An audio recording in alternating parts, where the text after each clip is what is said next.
একসাথে রাখছি পরে আবার সম্পর্কে ধারণা দিবেন হালকা স্যার কোনটা কোথায় করতেছি বা কি তাহলে তাদের ভিতরে একটা ইয়ে থাকবে। আচ্ছা শোনো, এই শোনো, স্যার কি বলতেছে শোনো, তারপর আমরা ভিতরে ঢুকবো। আমরা সবাই তো ভালো আছি, এটা আমরা কেন আসছি এখানে? আজকে আমাদের শিক্ষা কেমন এবং আনন্দ ভ্রমণ তাই বলো। তো এটা হচ্ছে আমরা তো জানি, কি জানি বলো তো, এটা কি বাড়ি? দালাল বাজার জমিদার বাড়ি। জমিদার কাদেরকে বলা হয় বলো তো? তাদের বহু জমির মালিক ছিল সেই জমিদার।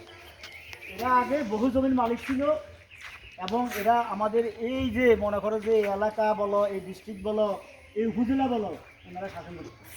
ঠিকই কথা, ওনাদের তত্ত্বাবধানে সব কিছু চলতো। আজকে ওনারা চলে গেছে, ঠিক চলে গেছে নি, কিন্তু ওনাদের স্মৃতিগুলো রয়ে গেছে। এগুলো কি ওনাদের বাড়ি, আগের বাড়িগুলো কেমন ছিল, ঠিক আছে তো?